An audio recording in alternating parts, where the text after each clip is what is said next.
मेरी बीवी मेरी माँ की तरह बहुत कट्टर मजहबी है।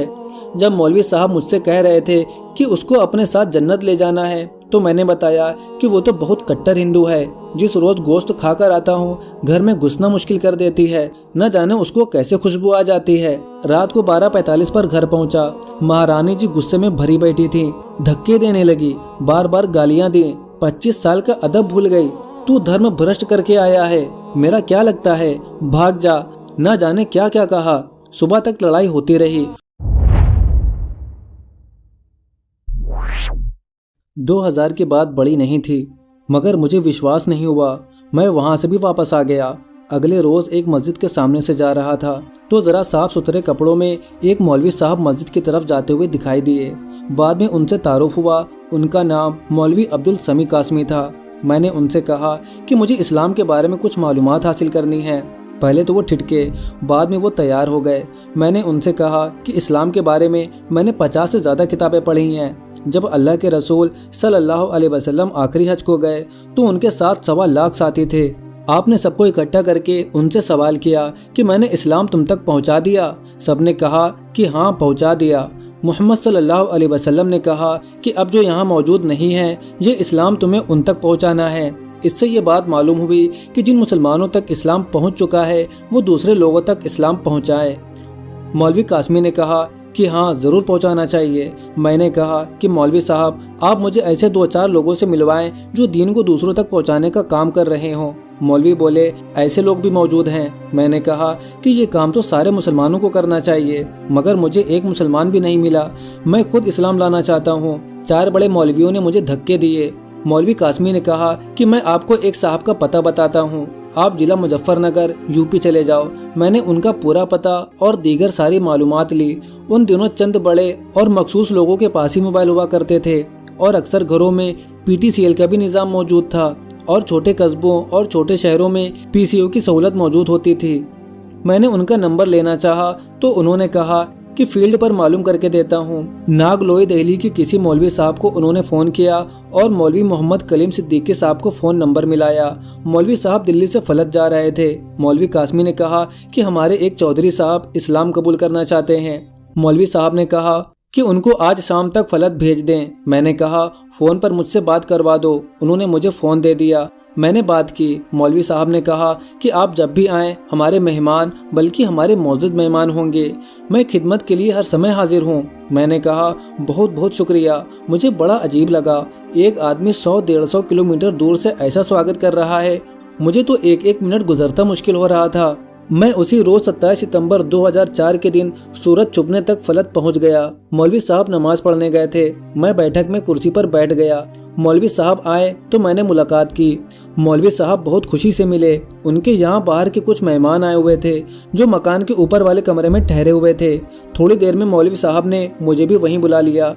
मुझसे प्यार से सवाल किया कि मेरे लिए सेवा। मैंने कहा मैं मुसलमान होना चाहता हूँ। मौलवी साहब ने कहा कि बहुत मुबारक हो। जो सांस अंदर चला गया उसके बाहर आने का इत्मीनान नहीं, और जो बाहर गया उसके अंदर जाने का भरोसा नहीं। असल में तो ईमान दिल के विश्वास यानी यकीन का नाम है। आपने इरादा कर लिया, दिल से तय कर लिया कि मुझे मुसलमान होना है तो ये काफ़ी है। मगर इस संसार में हम लोग दिल के हाल को जान नहीं सकते, इसलिए जुबान से भी कलमा पढ़ना पड़ता है। आप जल्दी से इस 2 लाइन को कलमा कहते हैं, पढ़ लीजिए। मैंने कहा कि मुझे एक बात पहले बताइए कि मुसलमान होकर मुझे बीवी को छोड़ना पड़ेगा? मौलवी साहब ने कहा, साहब आप कैसे मुसलमान होंगे जो आप अपने जीवन साथी शरीक हयात को छोड़ेंगे? आप छोड़ने की बात करते हैं। अगर आप सच्चे दिल से मुसलमान हैं तो आपको अपनी बीवी को भी जन्नत में ले जाने की कोशिश करनी होगी। मुझे खुशी हुई कि चलो ये अच्छे आदमी मिले। मौलवी साहब ने मुझे कलमा पढ़ाया, हिंदी में मतलब कहलवाया और बताया कि 3 बातों का आपको ख्याल करना है। एक ये कि ईमान उस मालिक के लिए कबूल किया है जो दिलों के भेद जानता है। मौलवी साहब ने कहा कि मैं मुसलमान हूँ, लोग मुझे ना जाने क्या क्या कहते हैं, मगर मेरा मालिक जानता है कि मैं मुसलमान हूँ या नहीं, और इस्लाम वो है जो दिलों के भेद जानने वालों को कबूल हो जाए।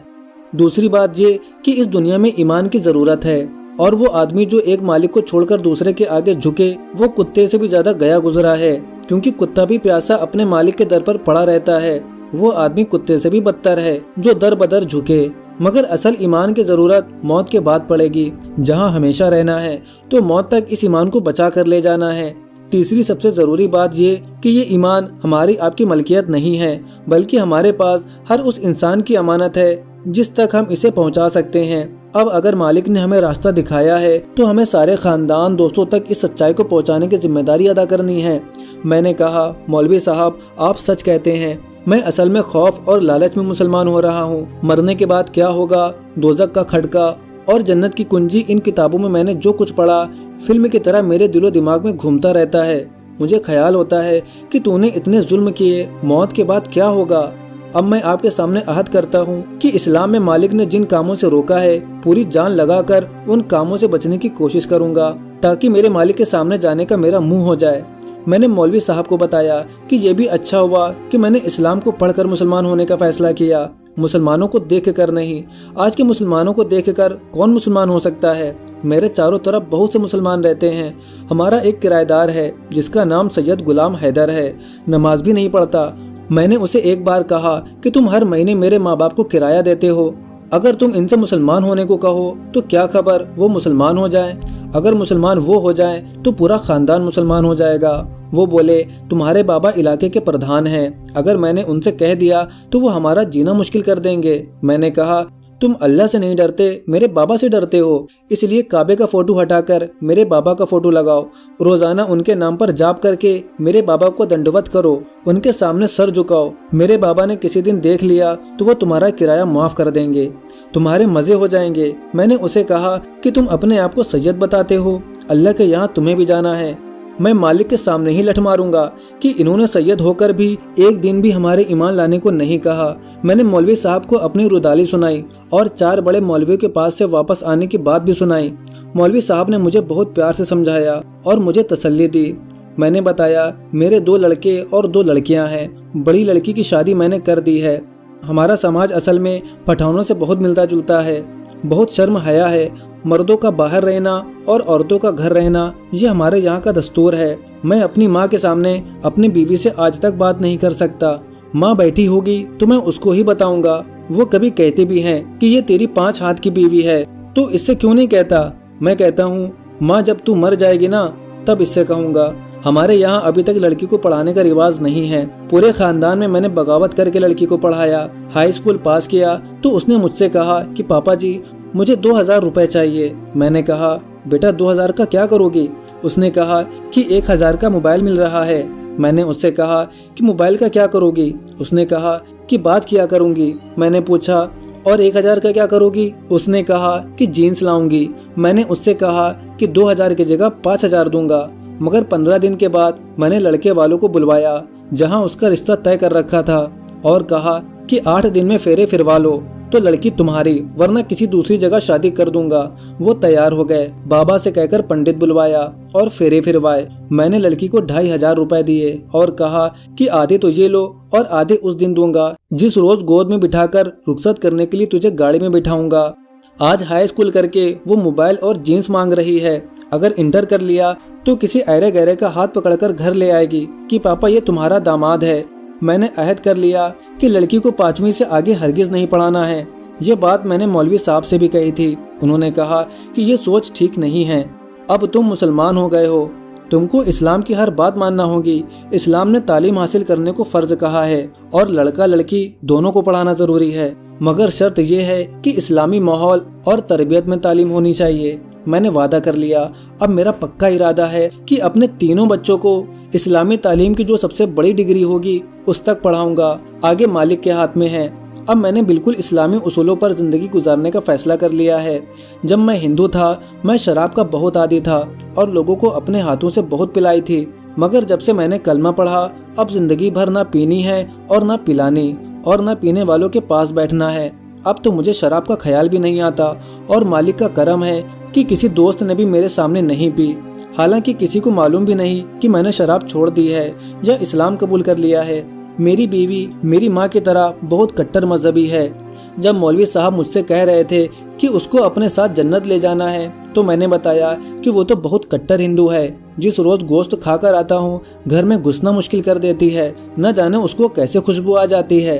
मौलवी साहब ने कहा कि कट्टर हिंदू ही सच्चे मुसलमान होते हैं। इंसान अपने मालिक को खुश करने के लिए ही धर्म की पाबंदी करता है। अगर आप उनको समझा दें कि ये रास्ता गलत है और सच्चा रास्ता इस्लाम है, तो इस्लाम पर भी वो बहुत सख्ती से अमल करेंगे।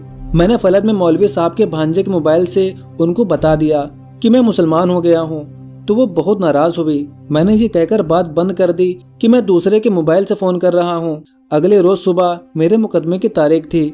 मुझे सुबह वकील से भी मिलना था, इसलिए रात को मौलवी साहब ने अपनी गाड़ी से कथौली पहुंचा दिया। रात को 12:45 पर घर पहुंचा। महारानी जी गुस्से में भरी बैठी थी, धक्के देने लगी, बार बार गालियां दी। 25 साल का अदब भूल गई, तू धर्म भ्रष्ट करके आया है, मेरा क्या लगता है, भाग जा। न जाने क्या क्या कहा। सुबह तक लड़ाई होती रही। मौलवी साहब ने बीवी को दावत देने के लिए आखिरी हथियार के तौर पर एक पॉइंट बता दिया था। सुबह होने को हुई तो इस डर से कि दिन निकल आया तो ये सबको बता देगी, इसलिए मैंने उसे आखिरी तीर के तौर पर इस्तेमाल किया। मैंने कहा कि तू असली हिंदू है या नकली। उसने कहा कि असल हूँ, बिल्कुल असली। मैंने कहा अगर असली हिंदू है और मैं इस्लाम की चिता में जल रहा हूँ तो तुझे भी मेरे साथ सती हो जाना चाहिए। तीर निशाने पर लग गया। वो चुप हो गई, देर तक हिचकियों से रोती रही।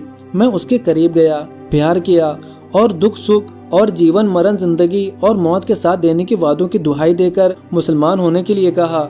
वो तैयार हो गई। टूटा फूटा कलमा पढ़ाया और सुबह फजर की नमाज हम दोनों ने साथ में पढ़ी। बीवी के मुसलमान होने की अपने मुसलमान होने से ज्यादा खुशी हुई। मुझे मौलवी साहब की हर बात सच्ची लगने लगी। उन्होंने कहा था कि बीवी को छोड़ने का क्या मतलब, उसको तो जन्नत में साथ ले जाना है। हमारे इलाके में एक मौलवी साहब मस्जिद में इमाम हैं। मैं रोजाना रात को उनके पास जाता हूँ। मुझे जमात में जाना है, मगर मुकदमों की तारीखों की वजह से अभी मजबूर हूँ। मेरी अपनी बड़ी लड़की और दामाद को भी मरने के बाद क्या होगा, और आपकी अमानत आपकी सेवा में और कुरान पाक पढ़ने के लिए दिया। मुझे मुसलमानों से सिर्फ ये कहना है कि ये दीन जब अमानत है, जैसे कि मौलवी साहब ने आपकी अमानत आपकी सेवा में इस किताब में लिखा है, तो इसे सारी दुनिया तक पहुँचाना चाहिए। आज के दौर में इस्लाम पहुँचाना बहुत मुश्किल है। मैं जाट कौम की साइकोलॉजी अच्छी तरह जानता हूँ। जाट अपने ज़मीर से बहुत डरता है। अगर मरने के बाद क्या होगा और दोज़ख का खटका हिंदी में तर्जुमा करके जाटों में पहुँचाया जाए और कुरान मजीद में जन्नत और दोज़ख का जो जिक्र है उनको सुनाया जाए, तो जाट सारे के सारे मुसलमान हो जाएंगे। इससे ज़्यादा ज़रूरी बात यह है कि जब दीन अमानत है और मालिक के सामने हिसाब देना है, तो इसका भी हिसाब होगा कि इसको पहुँचाया या नहीं। इसलिए दीन को दूसरों तक पहुंचाना न सिर्फ ये कि दूसरों के लिए ज़रूरी है, मरने के बाद के सवाल जवाब से बचने के लिए खुद मुसलमानों के लिए ज़रूरी है। दोस्तों, आपको आज की ये वीडियो कैसी लगी हमें कमेंट करके ज़रूर बताएं। और अगर आपको इसी तरह की न्यू मुस्लिम की स्टोरीज देखना पसंद है तो हमारा चैनल राह जन्नत ऑफिशियल को सब्सक्राइब कर दें और बेल आइकन को भी दबा दें।